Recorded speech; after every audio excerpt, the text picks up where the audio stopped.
Welcome to Ongoing Changes. Today we're crossing a threshold, menopause, not as a biological shift, but as a spiritual and emotional passage. I'm Dr. Beatriz, and with me is Sulin. She's a naturopath and a herbalist, otherwise known as the perimenopause naturopath, a practitioner who works at the intersection of hormone health, plant medicine, and ritual. She is also a well-known author of the Wildcraft Guide. And with that, Sulin Z, thank you for being here. I have been looking forward to our podcast to share with you a journey that is taken by all women. And many times, may I say, kicking and screaming, as it was in my case. So, Hello, yeah. Dr. Beatriz. Yeah, it's really lovely to be here. And I thank you, for inviting me on the show so that we can talk about these really important things. And a very warm hello to your community. Thank you.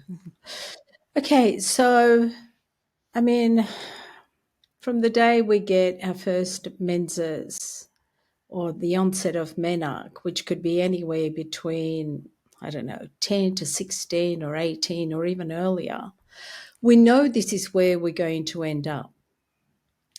And life takes us on many journeys. So, how would you describe this transition that all women go through? How do you look at the biology and the spiritual side and how our emotions, in my case, were just crazy? So we go through, it's almost like a teaser when we go from perimenopause into full menopause. So what would you tell someone who is, they're unsure of where they're going at this point in time in their life? And do you mean unsure of what's waiting ahead with Yeah. what they're going to experience in their bodies? Or yeah, well, I guess there's the the biological aspect of approaching menopause actually begins in the womb. When we haven't even ventured into the external world, we already start to lose our eggs. Because really it's all about our eggs and the potential for procreation. So we come out, we're birthed, we become young girls, we play in the dirt, hopefully, we explore the world, we develop our personalities. Yeah. And then comes menarche, which is the awakening into womanhood. By that stage, we've already lost a huge number of eggs. So it's like there's they have that term, the biological clock. That's already starting to tick at menarche. So we now enter into this next phase of womanhood, which is the menstruating woman, the fertile woman, and I tend to think of things in stages of, pre-fertile and then fertile and then mothering and then moving into the post-mothering phase, which I can't wait to talk to you about because it's really nuanced when we get to this stage. And it's really magical as well. But that fertile stage with women going through menstruation, there is a constant reminder from our bodies that we're very much working in this rhythm of the earth, that we hopefully menstruate regularly. We have moon phases that we're sort of paying attention to. We're very connected to our bodies. And if we're not connected, our bodies will call out to us, give us the signals, pull us back in. So even though I don't want to be gender essential here, I feel like the female body does have a very special attunement with nature, cycles, seasons, and rhythms. So we go through the fertile years. Maybe some of us will have children and some of us won't. We'll get to, I guess, a point in those years where we find ourselves doing a lot of things. we're not just mothering anymore. We're paying bills, cleaning houses, working, running errands. We're caring for parents. We're caring for children. Maybe we're supporting teenagers as they go through high school. There's just an incredible amount of demands on us. There is most definitely a consequence for our hormone balance with all of this going on. So we can't just be thinking about ourselves as mothers anymore. We're really thinking about ourselves as everything to Mm. everyone. So that point of reaching the end of those fertile years, when suddenly, we're not getting nature's call to have a menstrual cycle every 28 or 32 days. Now it's every 45 days, 60 days, sometimes it's every 2 weeks. What is going on in our bodies? That natural rhythm isn't there anymore. And I was thinking about this on my walk this morning, that maybe there's a message in that we're not anymore these vehicles for procreation. So we're not working with the natural ebb and flow of each moon cycle. It's time to create our own rhythm. And my feeling around menopause, if I was to say to someone, what's coming ahead, is that it's a very dramatic change. It happens internally. So maybe we're creating this new rhythm, this new perspective on life, this new sense of self. We're creating that in an internal world. The external world is no longer, we're not no longer so deeply tied to it, with our menstrual cycles.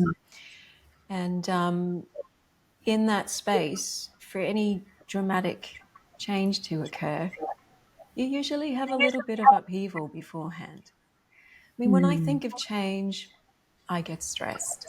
I'm dealing with some changes in my life right now, and I've had a bit of anxiety around it. I don't ever think that change just happens in this lovely, calm, beautiful, seamless way. I feel like there's a storm, there's an upheaval. It's all very necessary. It throws everything around and it makes you reassess.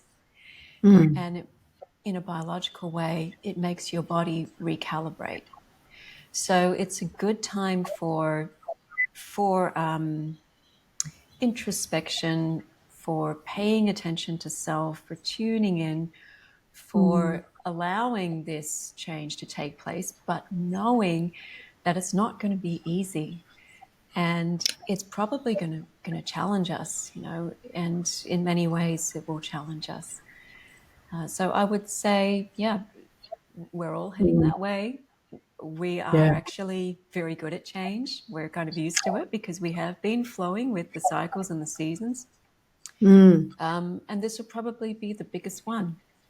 Mm. If, setting aside all of the big changes that, everyone goes through in life, for a woman, particularly if you are a woman who's very attached to being a woman and being Mm. a certain type of woman, it'll be really challenging. Yeah, that's very true. Thank you for that. That was amazing. I mean, I didn't realize that we start losing eggs almost as soon as we're born. That I wasn't aware of, and that makes it puts a whole new perspective, doesn't it, on it? But I remember watching a documentary with this lady who was 56 and she'd had, I don't know, 20, 30 kids, something incredible. And she thought she was no longer a woman because she was unable to bear children any longer. And as women, we're very good at change. I mean, during puberty, we grow breasts and then we get our menses, and then everything starts to change, and then we get pregnant. Our body changes. Once we've given birth, our body changes yet again. And we seem to walk this path as if it's, something completely normal, which really it's what we've been designed for, procreation. But we seem to put labels on things and we get we seem to get more anxious or stressed over smaller things when we've gone through such incredible transitions already just by getting to where we are. And many people are not, I don't know, they're not tapped into the nuances of their body and how it changes, and they become stressed and resistant to all of this. It's like, I don't know what's happening. I'm too young, or, we go through that myriad of incredible thinking and why me? And so, what do you think we do so much in way of resisting? Is it because we don't want to change? We don't want to get old? Or we're not quite ready for this? So there's so much. Yeah, that's a great question. There's so much in that. If I could preface this question just by mentioning, I was thinking about this, and since we spoke last and we talked about, this idea of menopause, I thought it really is a type of alchemy. Because if you look back to very ancient traditions of alchemy, which you would be well familiar with classical Chinese medicine and traditional Chinese medicine, there's, it's all about the sort of taking essence, taking the qualities of things and exerting some influence on those. And I feel like menopause is all about taking our qualities. We go through this transformational, this metamorphosis. So I feel like it is alchemy. And then I think back in time, even to the Western traditions of alchemy, Paracelsus, for example, with this very famous saying, as above, so below, that we are microcosms of the universe. And, we have this natural world around us, but we also have this internal landscape. I often talk about the hormonal landscape, because I'm talking about, it's not just about chemistry. It's the life force of all of those hormones inside. So over the years, not so ancient, but more, modern history, we've had a lot of persecution of people who are considered to be magical. Now, I believe that we're all very magical. I see it in girls. I see it in boys. Big lesson in my life was to give birth to a boy, because I had all these preconceived ideas about what boys were like. And I just had this magical creature in my life. So we've all got it. But the culture and the society, particularly in the West, it's kind of draining it out of us a bit. And because there's been so much persecution of, witches and people who are sort of tapping into that magic, that alchemy, I feel like almost we're a little bit afraid, a bit rejecting of it. So on that spiritual side of menopause, where a lot of us actually feel like we start, moving from boss bitch to moss bitch, because we're really starting to get into plants and the gardens and nature, and, maybe we're burning incense, singing mantras. I know it's not age specific, but that's been my journey. Really felt that was a big support part of me. And sometimes I would find myself thinking, oh, that's a bit esoteric, or that's a bit, woo-woo. So we have cultural reasons why we might reject menopause. Maybe the culture has instilled in us a fear of that. So we cling to the biological aspects of being a woman rather than the magical aspects of being a woman. Yeah, and I think with that resistance as well, there's something about the words about menopause. So when we think about menopause coming from the Greek, it's the end of the cycling years, the end of the procreative years. I think we could have a midlife cycle or a midlife crisis, around that. Yeah, definitely. So it's the end of something, and no one likes something to end. No one likes things to just have to stop. If we're enjoying it, we want to keep it going.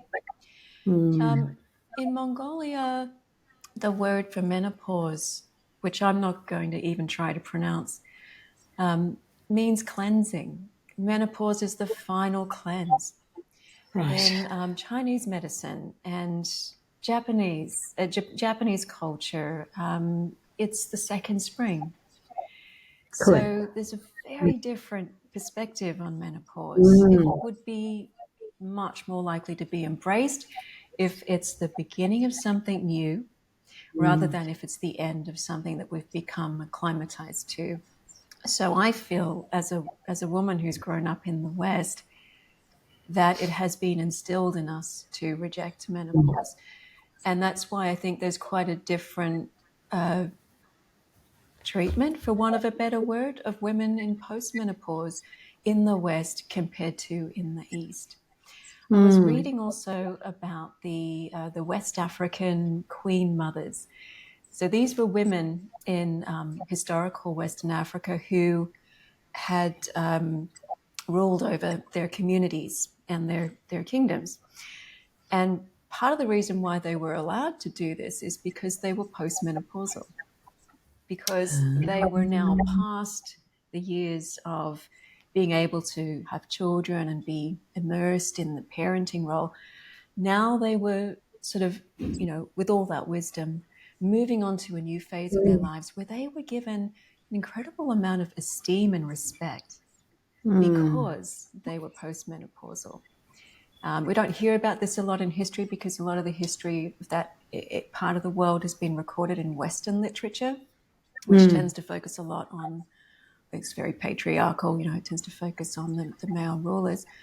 But I think that's it's important for us to know that there actually are role models if we look back in time. And if we look to different cultures, there are also models of how we can be less rejecting Mm. of menopause, which, as you say, we will all go through. So there's that. Now, the other thing is, of course, the biological side, because we go through major recalibrations around midlife. They actually start in perimenopause. And Mm. perimenopause, which is around about 8 to 12 years before we hit the time where we have our final menses, that actually means around menopause. So let's face it, it's still all about menopause. Yeah. But perimenopause actually begins when you start getting some symptoms. So you can't really just say, oh, I'm 38, I must be perimenopausal now. You have to have symptoms. You have to have some of the more classic ones. Maybe you're getting more anxiety. Maybe Mm. you're having sleep issues. Maybe your periods are becoming irregular. Maybe you're getting heavy bleeds. Maybe you're moving into vasomotor symptoms. You're getting hot flashes, night sweats, headaches, vaginal dryness, all these things. So maybe those symptoms are starting to emerge. And now yes, I'm in perimenopause. So all these symptoms are our body's way of saying, wow, things are really changing here in the hormonal landscape. I'm probably not going to be able to keep your brain working as well. I won't be able to keep your mucous membranes as moist. I won't be able to even, uh, help you eat properly. You're going to be hungry all the time, my friend. That's what the hormones are saying to us. So these recalibrations, who wants them, right? Who wants to have to go through all that? It's another reason why It's we such reject it. hard work. We kind of have to start looking at our symptoms as, yeah, yeah, our symptoms Yeah. become our calling cards. This is the body's wisdom. I don't think there's anything that is a perfect menopause, but there is always a learning journey in Mm. menopause. Yeah, I agree. I mean, in Chinese medicine, it's slightly different because depending if it's a kidney issue or a liver issue as to what your symptoms are going to be.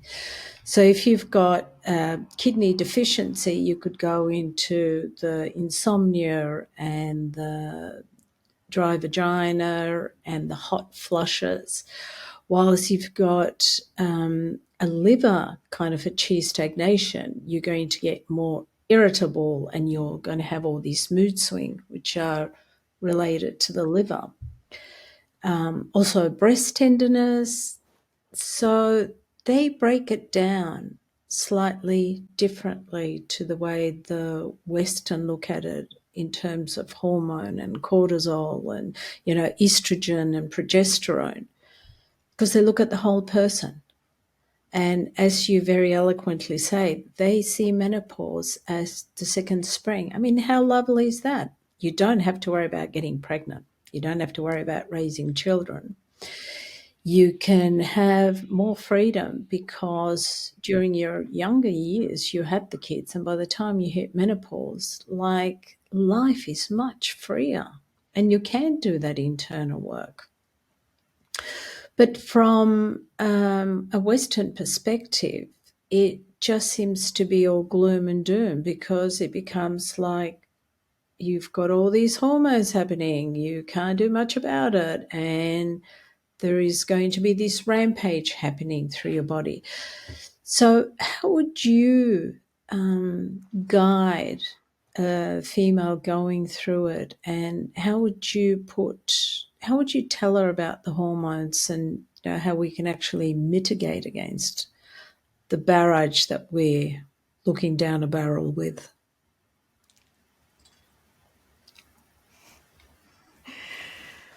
Okay, so I know it's a lot, in my work, but, it's a big but question, it isn't all it? hits at once. It's not like, oh, we're going to do this to estrogen Um, and this to progesterone and testosterone, and it just all happens. you are absolutely right. I often feel when women come into the clinic room and we start sitting down and we're going through things, they're really overwhelmed. Yeah, We haven't had any training whatsoever in our done. lifetime. The only training we are introducing now in schools, in primary school even, is the biology of it all. Mm, That doesn't help us get our head around the fact that we are changing. We are in all aspects of ourselves changing. I really love the Chinese medicine approach, and I actually do relate to that a lot.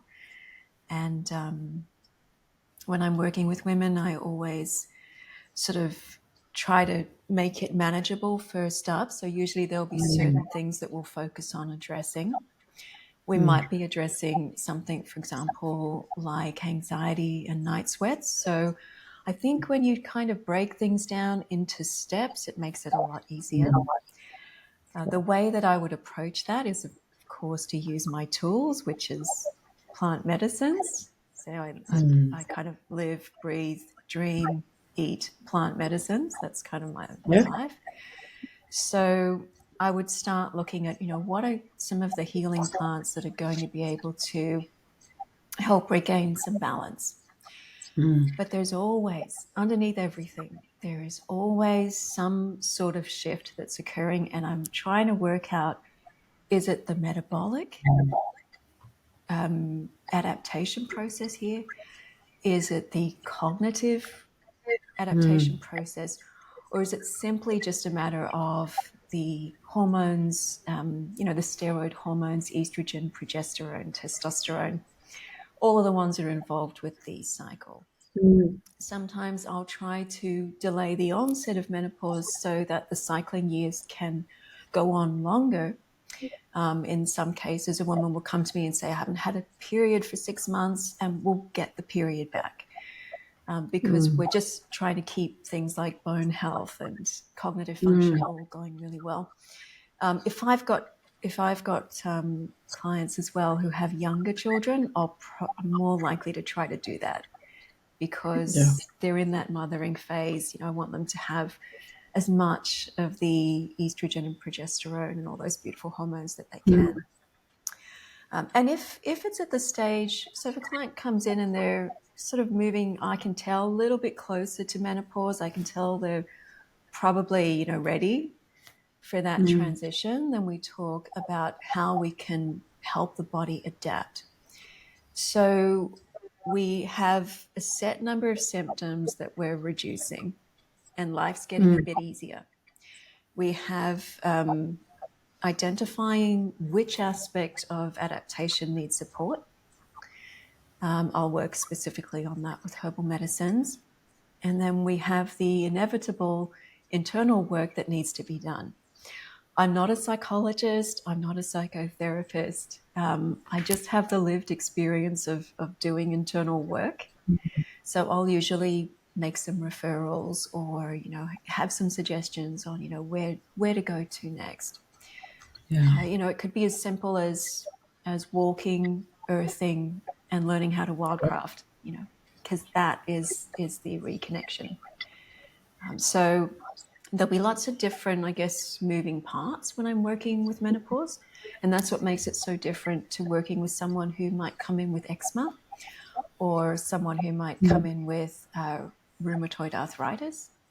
Because Mm. menopause does have all these different aspects where you can actually instill great and beautiful changes in the body, the soul, and the mind. It has that potential. Mm. That's why it's such alchemy to work with women in menopause.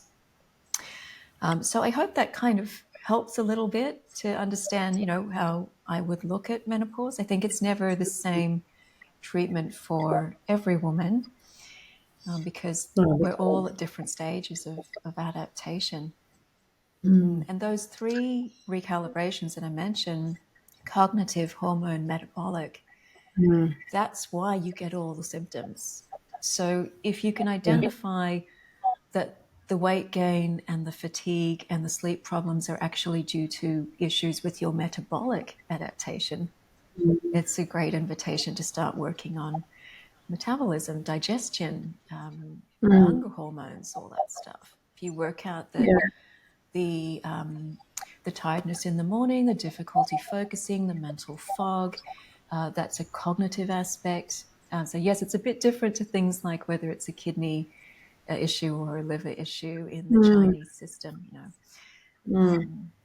I just find this is the easiest way to break it down for my clients, to kind of Mm. talk in the sense of, gee, there's a lot of adaptation going on in your body.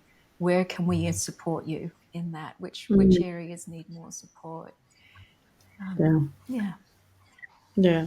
I mean, the way that we look at it is what is their main concern? Like, is it the insomnia? Is it the night sweats? I mean, which is the one that would give them that relief for the time? For what would give you the best outcome so that you can start working through all the other issues that you've got?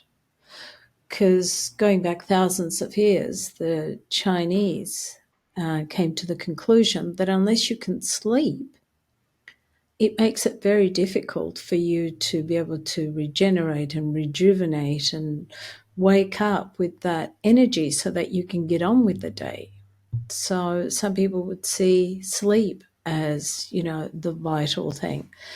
Like I know someone who goes to bed at 9 o'clock, doesn't get up till 8, and they love their bed. They love sleeping. Like it's them. And if they don't get enough sleep, then they can't function.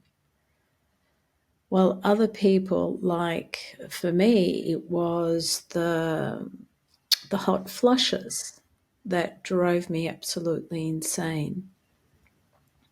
And I guess my hot flashes were exacerbated by stress. And I was lucky. I mean, I didn't put on weight during the first 15 years of menopause.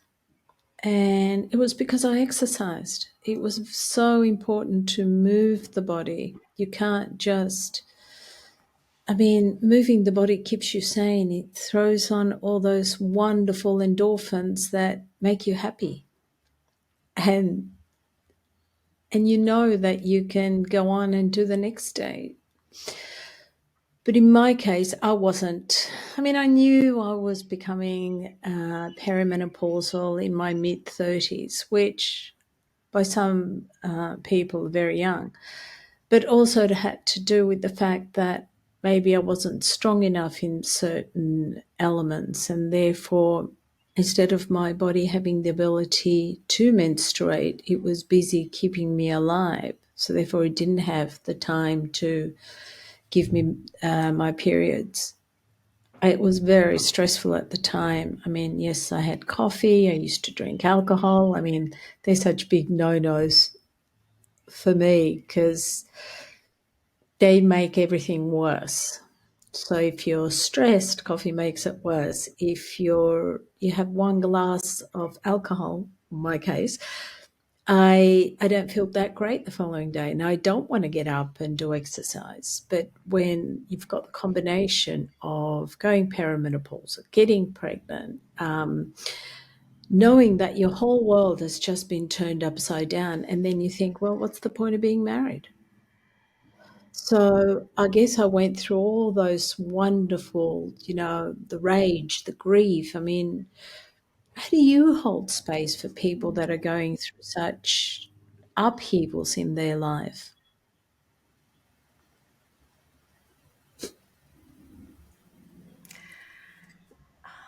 My grandmother was a Kuan Yin devotee, and she has always inspired me.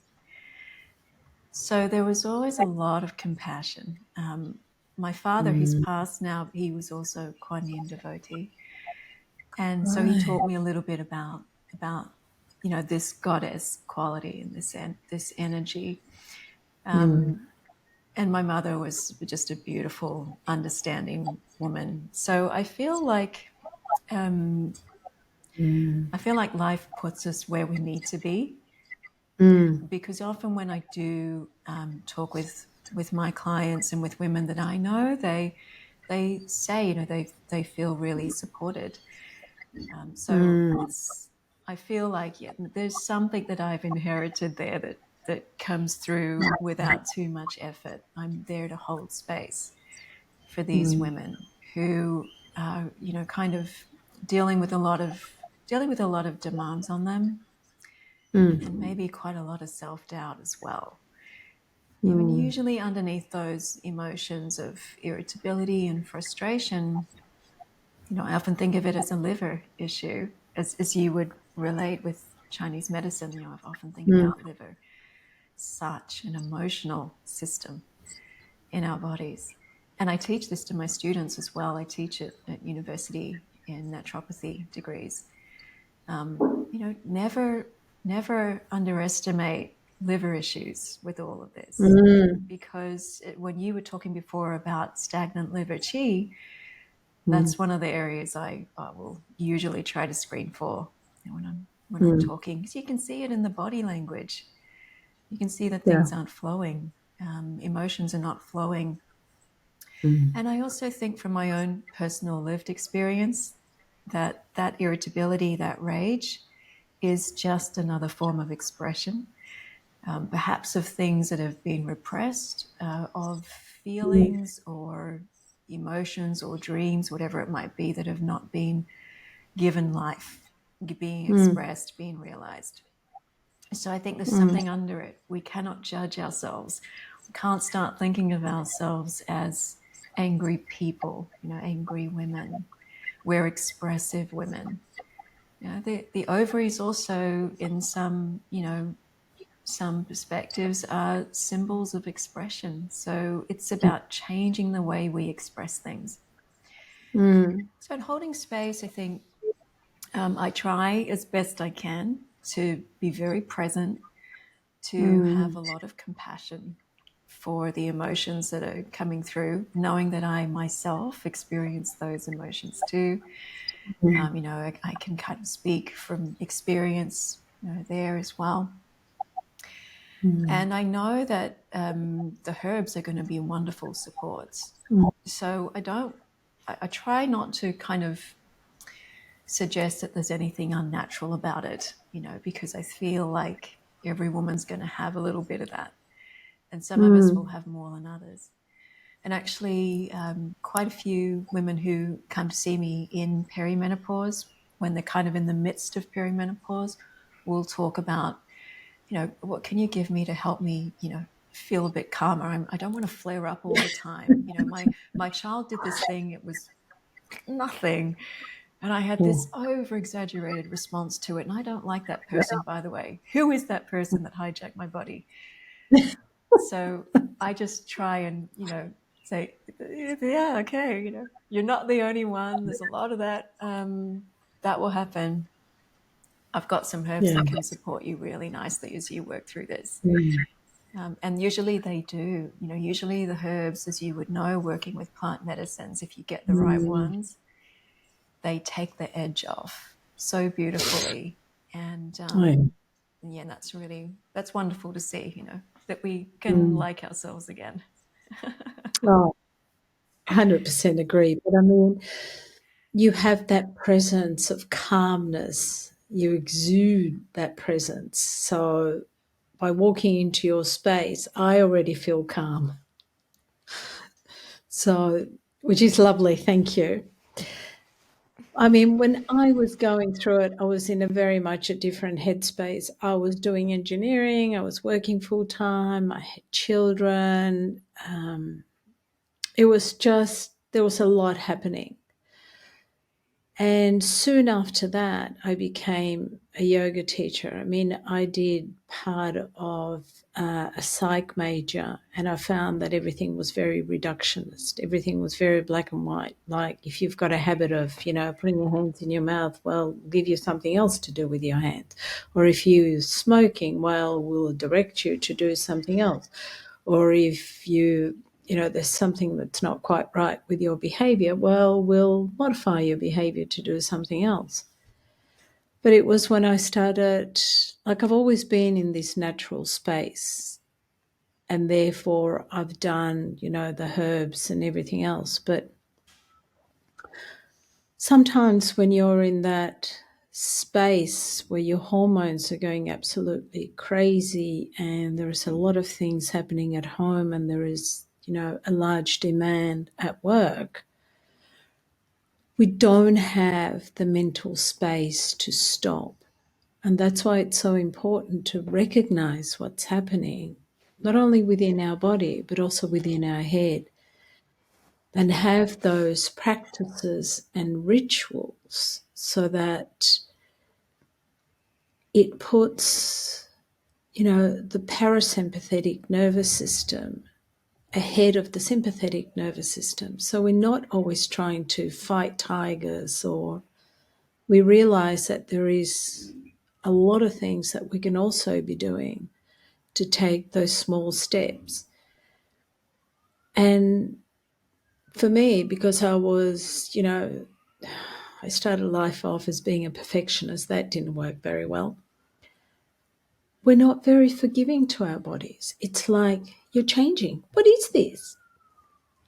Like, and as you said, you know, you take people on this journey and you try to soften them. And a lot of times I find that when you talk to people, it's difficult for them to express where they're at because they're not quite in tune. They're just, it's the symptoms that they seem to remember, like, oh, I've got hot flushes, but all the other things that are in the background, they don't seem to notice until you start having that conversation with them. So, how do you guide people? How do you start them? I mean, where do you start getting them aware of plant medicine so that they can start seeing the bigger picture and also literally smelling the roses? Because they could have a lot of these plants in their garden, like dandelion, which is an anti-inflammatory, and you've got rosemary, sage, thyme. All those things are also great for, you know, fighting viruses, and it's good for the lungs. If you've got grief, you can have all these teas that are probably available in your garden. So how do you get people to, you know, to start seeing and having that awareness?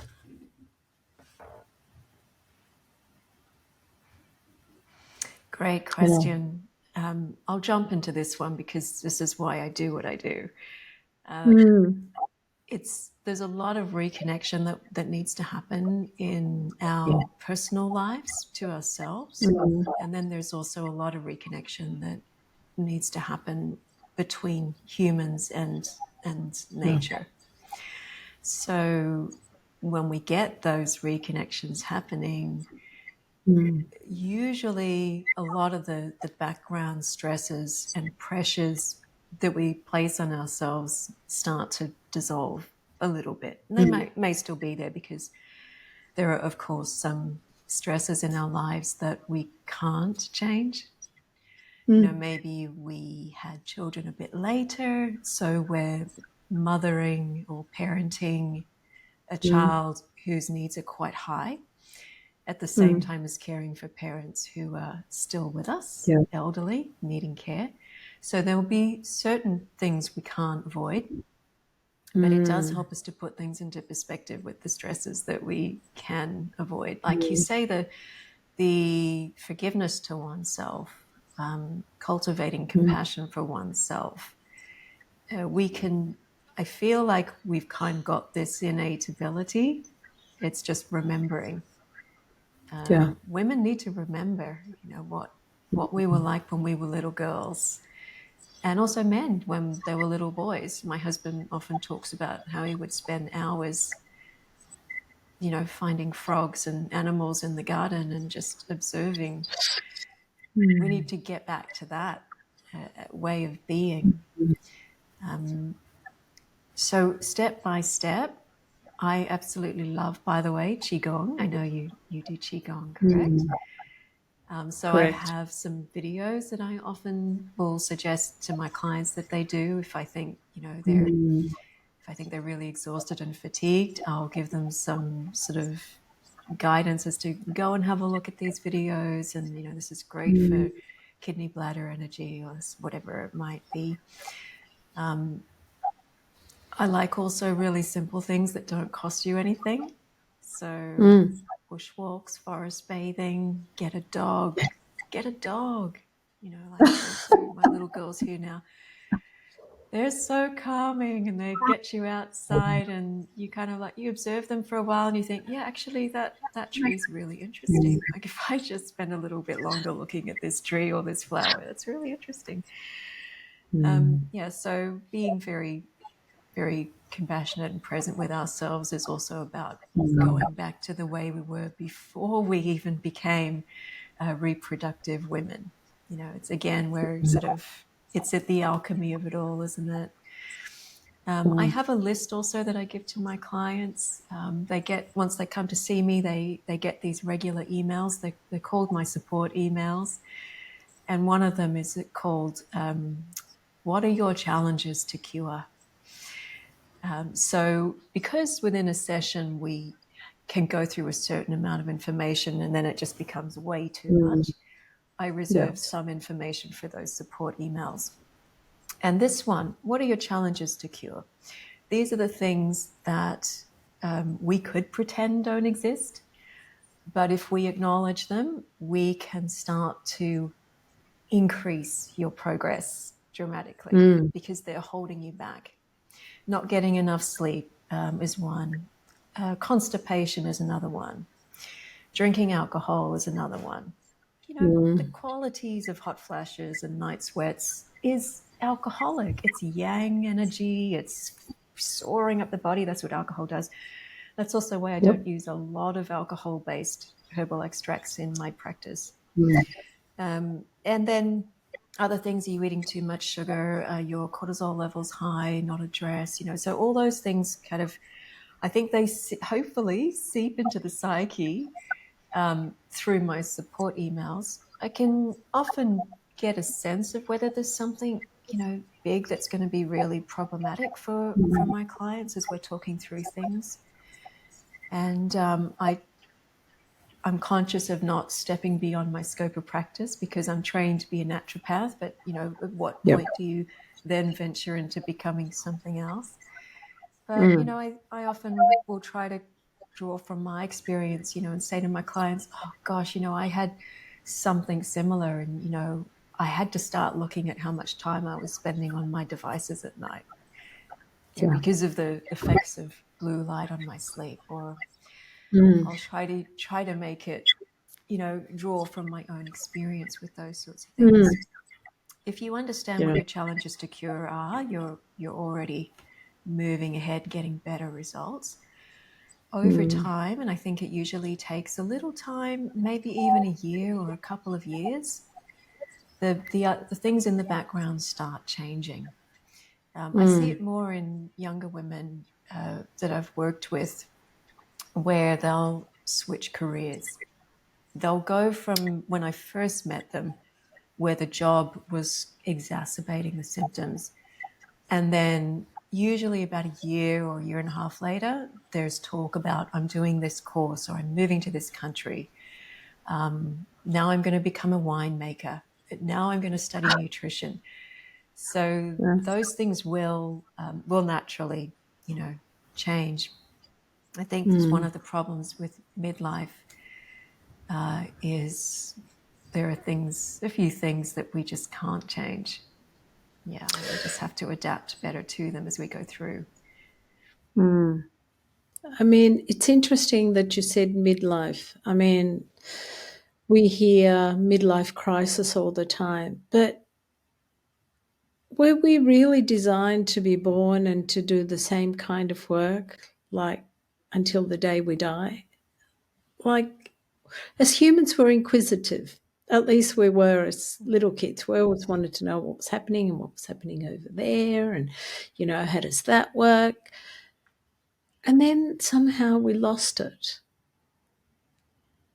And it shouldn't be that if you want to change careers, that, like, what are you looking for? What have you lost? Like, what's wrong with you?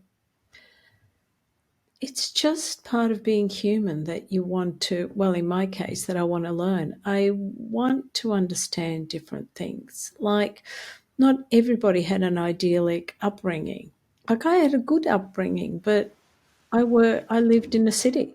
So therefore I didn't roam around in the city. Although we did spend 3 months every year by the seaside, and that was amazing.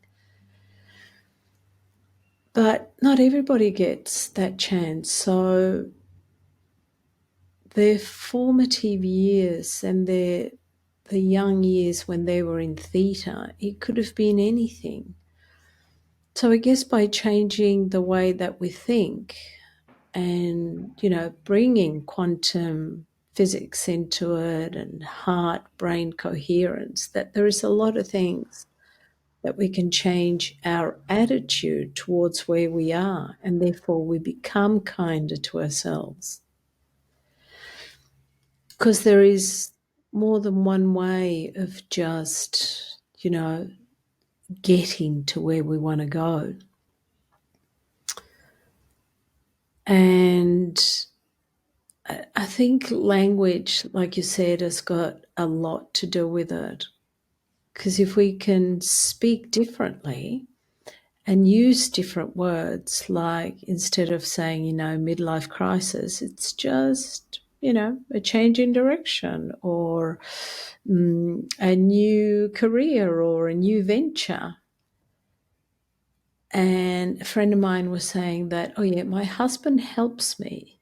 And I thought, but it's not really that he's helping you. It's the fact that you're both a team and you cooperate with one another to get things done.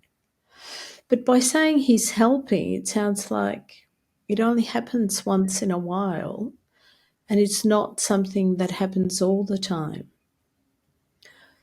So even when we're going through perimenopause where, we can feel really nutty, in my case, it was I didn't know enough. I wasn't aware because, my mother had a few symptoms and she told me about them, but it wasn't enough.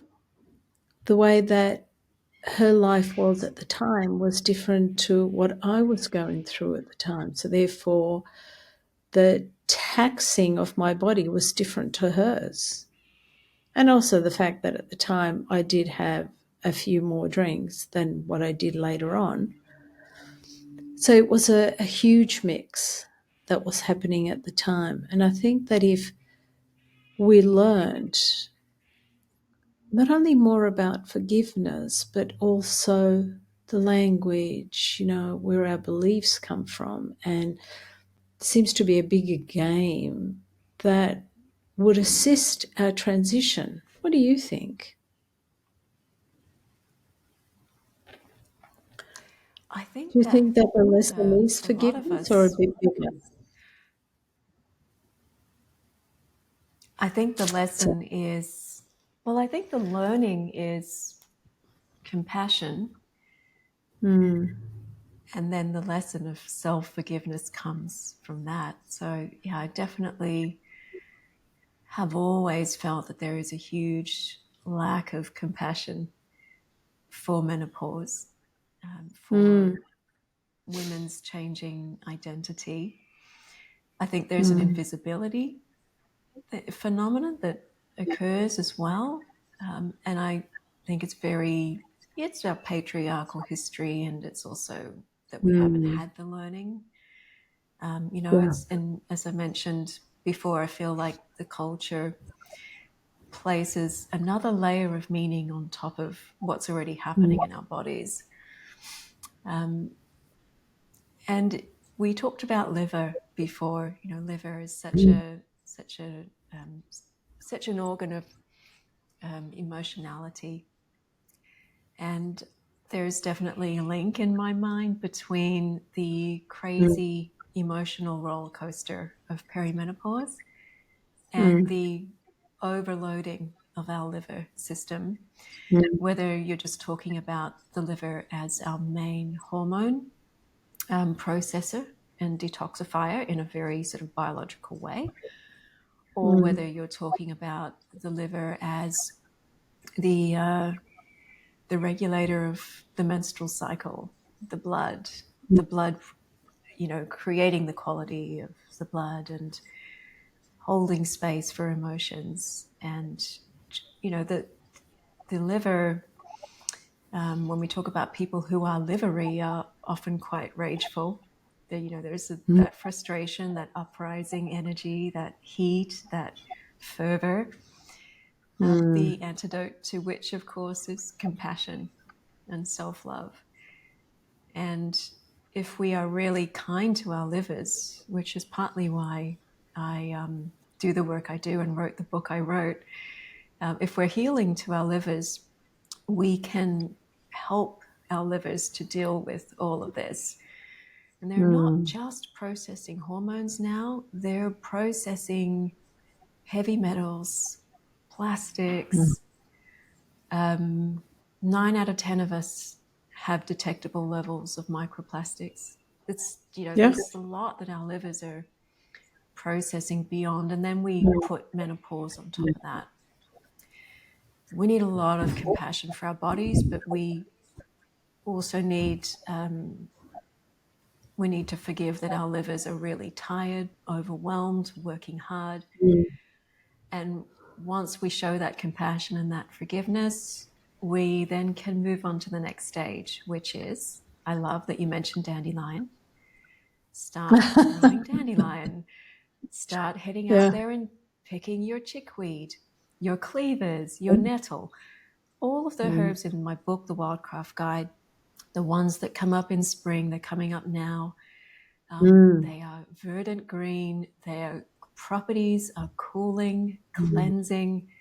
They are mm. liver herbs. So spring is perfect liver time, which I think is why a lot of people call me in springtime and say, I want to do a liver detox. Mm. You see, we have the innate wisdom already. We just haven't sort of Do. interrogated it, but we have that wisdom. Yeah. Yeah. So cooling, calming, all those qualities of compassion. It's like a green hug, basically, is what we want to give our livers. And think about our livers not as just an organ, but Mm. as a real. It's one of the tools of our transformation, because all Yeah. our liver does all day long and all night long is transform. Mm. Yeah. And it's interesting that you said about that people are calling you to do leave a detox because now it's the time. So I guess intuitively they're connecting to their intuition, but they don't understand or they don't realize. that it's something higher that has actually tapped them on the shoulder. So, how do you think we can actually, help females, women reconnect with this innate intuition that we have? Or maybe our innateness was really good when we were younger and we got so scared of it that we buried it. So, how do we bring it back up? Exactly. We had it. We always Yeah, had it as young humans. This goes for yeah. boys as well. And sadly, it's probably a stronger cultural rejection of that aspect of ourselves for boys, because all young people are magical. Yeah. The pathway is to actually go back to that concept of as above, so below.